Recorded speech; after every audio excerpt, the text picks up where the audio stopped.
So tell me, when you were growing up, were you more academic or were you more sports-minded? I'm thinking elementary school first. Thoughtful, reflective more than sportive.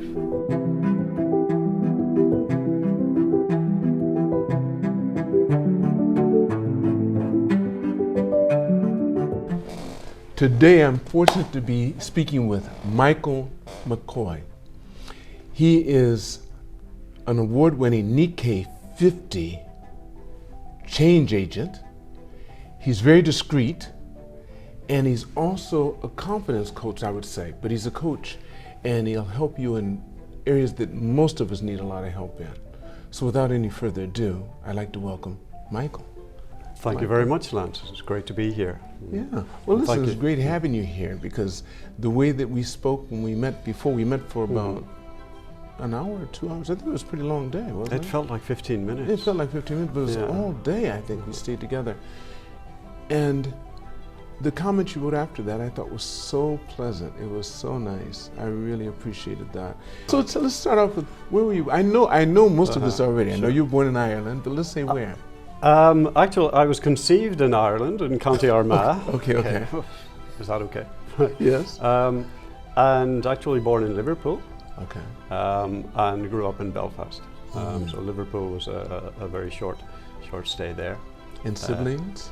I have 4 siblings. You're number 5. I'm number 5. And tell me the top. Tell me the sexes from the top down. Okay, so I've got a sister, and then 3 brothers above me. Okay. The sister's in the top?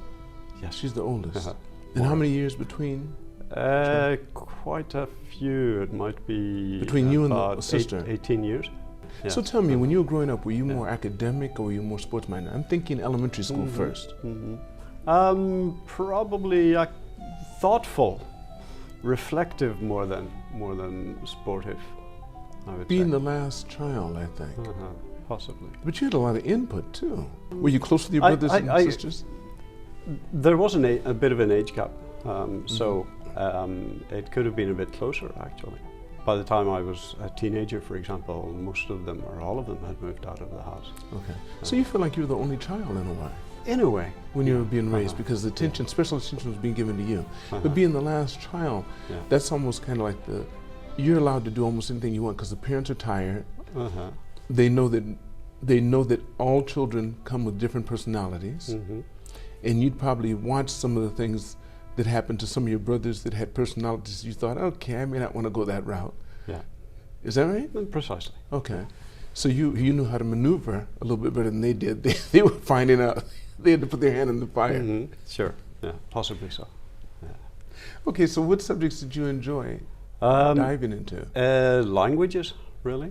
At a real early age?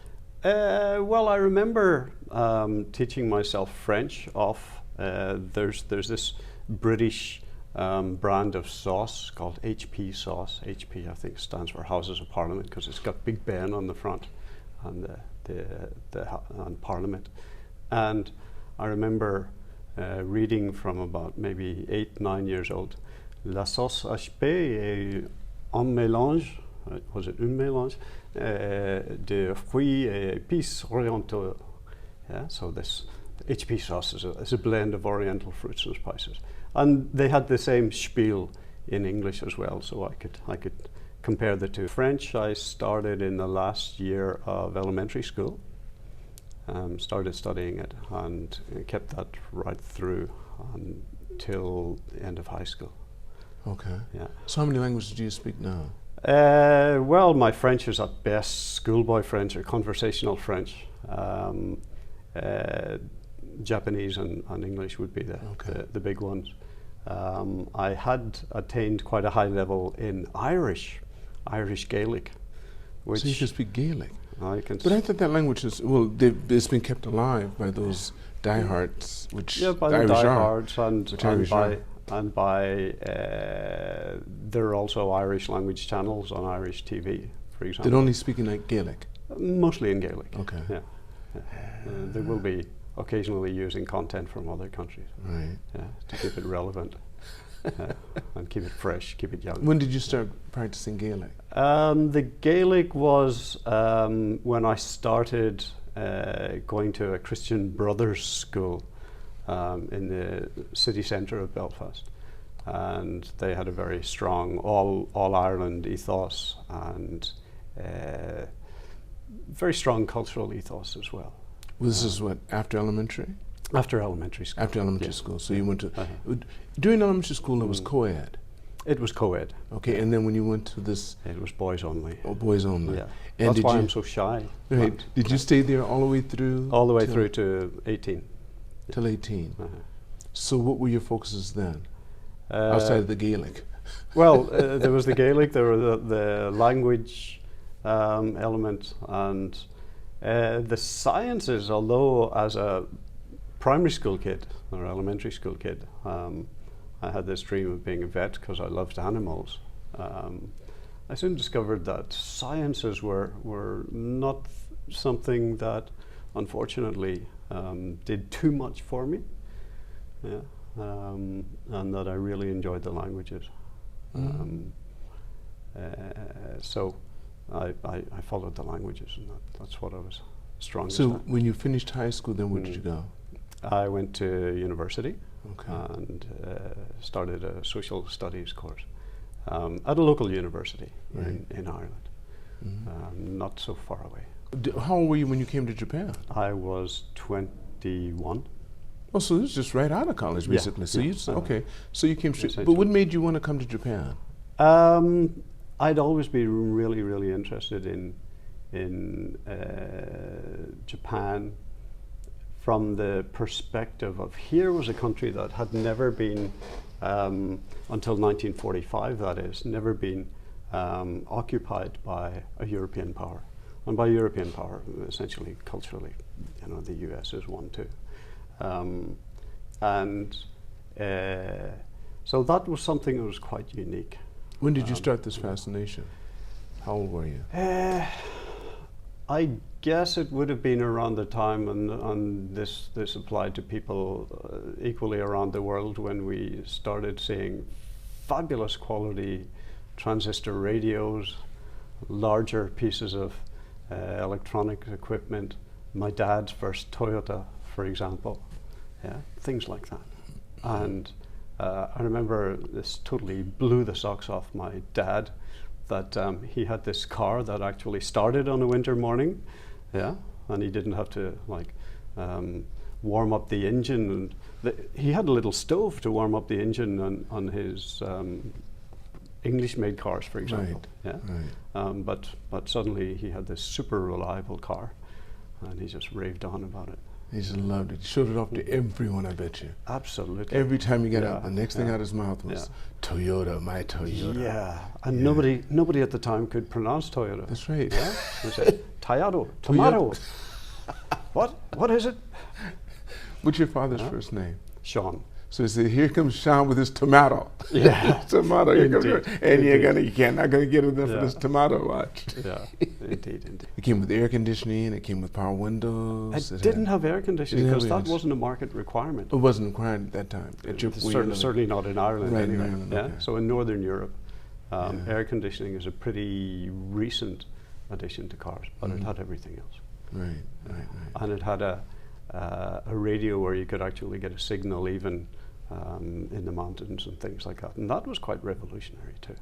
So you came to, when you came to Japan at 21, where did you land? Where did you end up first? So I came with somebody who was cuter than myself, let's say. Okay. Right. And she introduced me to Japan. Before coming to Japan, actually, we'd taken a few months out to go traveling. So my first time outside Europe was actually in India. And so a lot of people talk about the culture shock of coming to Japan. And actually coming to Japan felt like coming home for me. Where had you been? Okay, go on. So my first adventure outside Europe was India. Okay. And I remember landing in Indira Gandhi International Airport in New Delhi, and there were people everywhere, absolutely everywhere. Thousands and thousands and thousands of people pressing up against you everywhere. Yeah, and that's simply, the demographics there, it's huge. There are loads and loads of people. But coming from a very low population place like Ireland, this totally freaked me out. It wasn't that the people were Indians. It was just there were so many people. Yeah, totally freaked me out. And so for the first 2 days, I was really, I'd really gone into my shell, and I was thinking, oh my, gee, what am I doing here? Why did I make this decision to come here? There's just so many people everywhere. And I guess it was too much stimulant.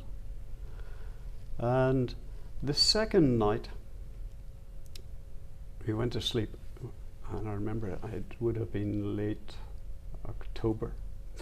We went to sleep with the window open, and fly screen, of course. And they still had steam trains at the time in India. And I remember the sound of the steam trains going woo, woo. And I thought, wow, that's a really evocative, romantic sound. And I woke up the next morning saying, give me India. I want more India. I can't get enough of India. I'd fallen in love with the country. After hearing the trains? After hearing the trains. So, okay. Yeah. Wow. So it did something for me. So there was whatever neurochemical was just flicked a switch during the night. So how long did you stay? India, we weren't there for so long. We had a little bit more traveling to do. So India would have been maybe about 10 days or so. From there we went up into Nepal, and from Nepal up through Tibet, and from Tibet up into northwest China, and right across to Beijing, down through Shanghai, up the Yangtze a few days to Wuhan, which was very famous recently, of course. Definitely. From there down to Guangzhou, and thence to Hong Kong, and from Hong Kong to Japan. So after this bit of an adventure, I guess, overlanding, coming to Japan really was like home. There what year was this? Yeah, this would have been 1986 going into 87. Okay. Incidentally, my first Christmas away from home, I was in Beijing, suffering from a severe bout of gastroenteritis.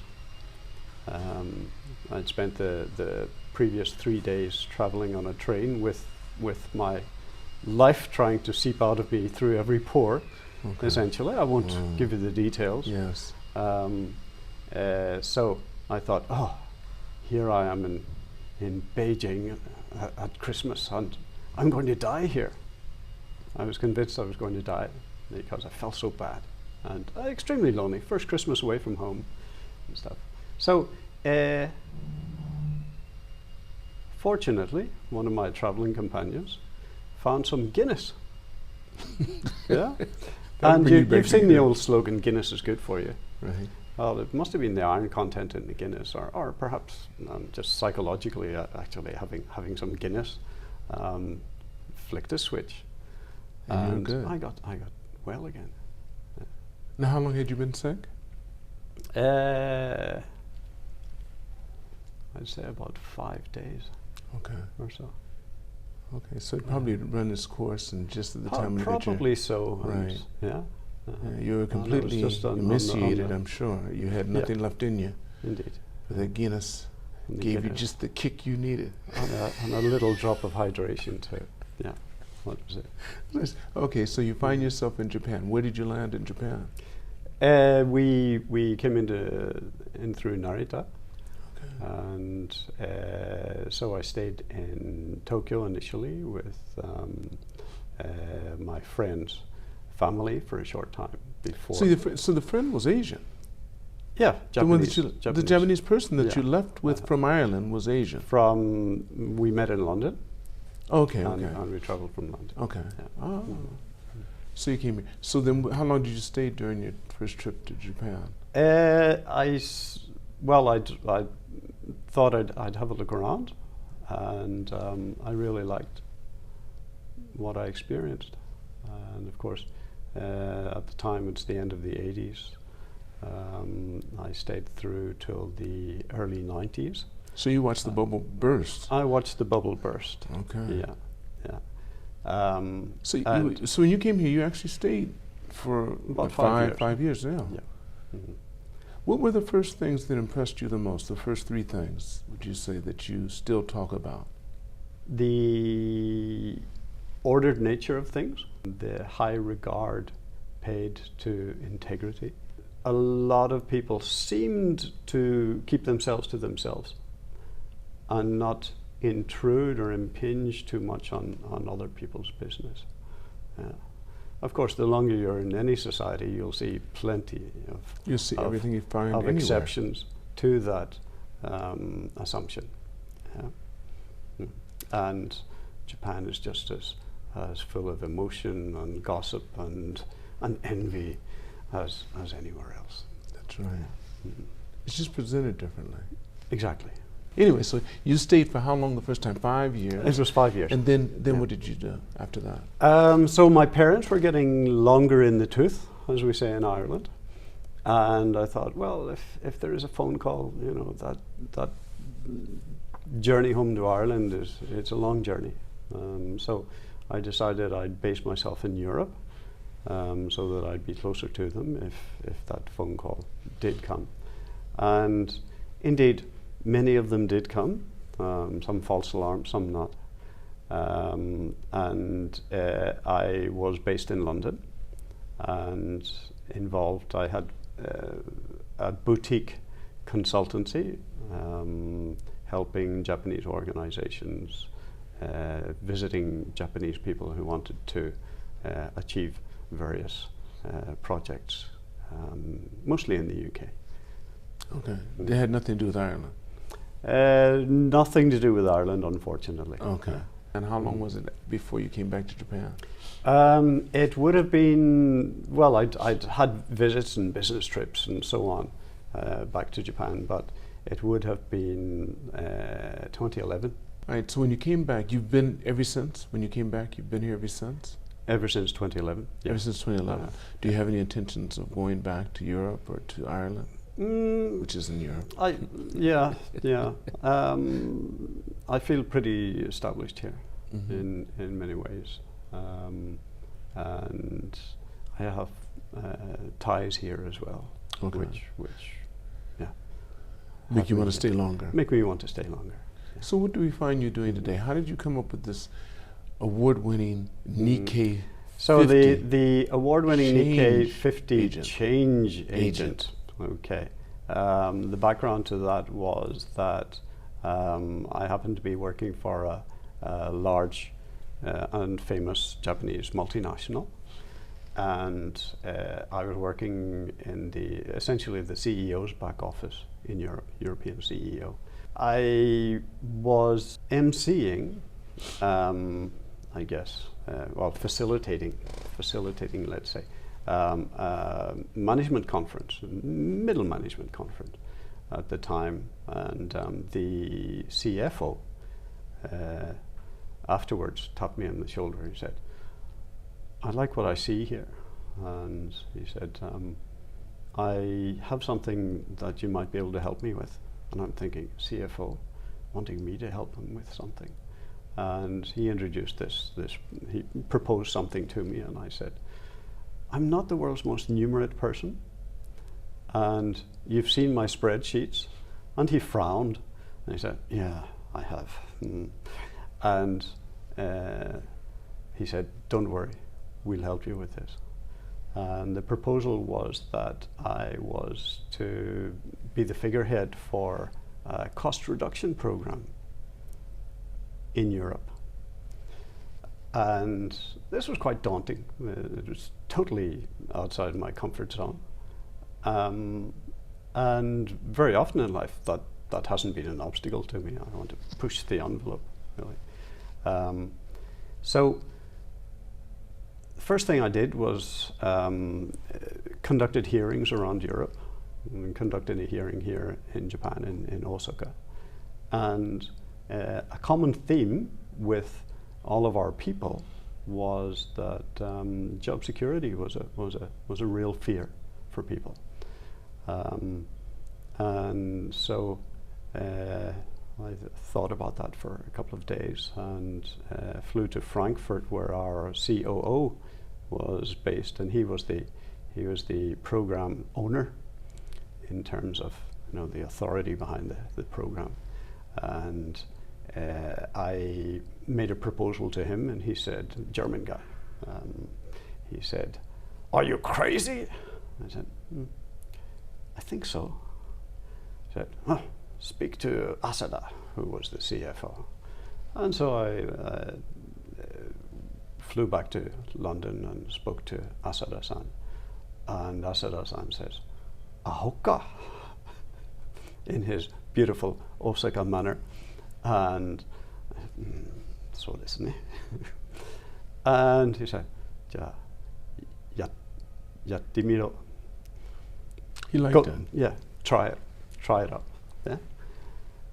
Well, I think he liked this different aspect to it, and what it was, I ran this particular brand up the mast of the program, which said that as long as I was in charge of this cost reduction program, my promise to everyone in the region was that headcount reduction would not be included in our figures.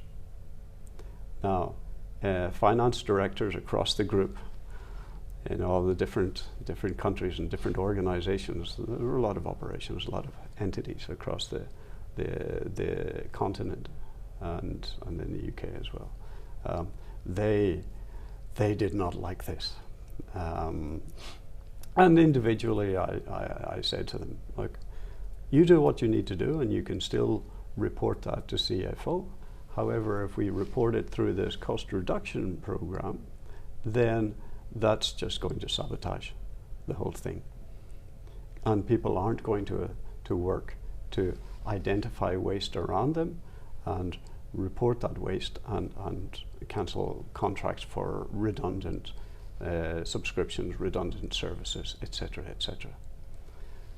And finally, they accepted this, and we were, and thanks to the wonderful teams that we had in the different countries, we were phenomenally successful in reducing operation costs in the consumer sales organization. And that's how you got the award. So where do we find you today? Today, well, when I came back in 2011, essentially I thought, okay, and I had this opportunity to come back to Japan, and I started training. And in 2011? In 2011, okay. Started training corporates. So cross-cultural communications, things like that. And I thought, what did I really, really enjoy during my time at this multinational? And it occurred to me, well, what I liked best was actually negotiating with the heads of all the businesses, persuading them to adopt what I wanted to sell, essentially, and subsequently working with their teams to achieve success. Yeah. And in this cost reduction program, the savings entirely went to the individual, the respective business entities. Not a penny came to headquarters. Yeah. We didn't want that. So it's entirely up to you. This was, and also I had the opportunity in the multinational to MC their twice yearly top management conferences, and once a year the top guy from global headquarters from Osaka would fly in, and so I had a lot of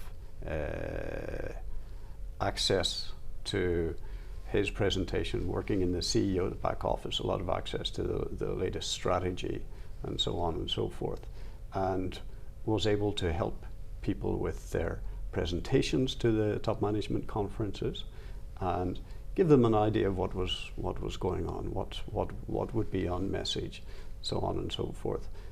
Coach non-Japanese business heads about what's going to be most culturally acceptable in their presentation, so on and so forth.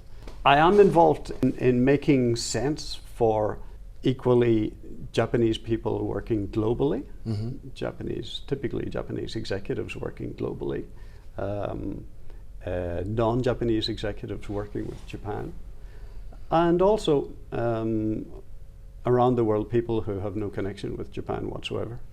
And they're simply connecting with me for the skills, the learning that I've learned from some of the greatest minds in coaching.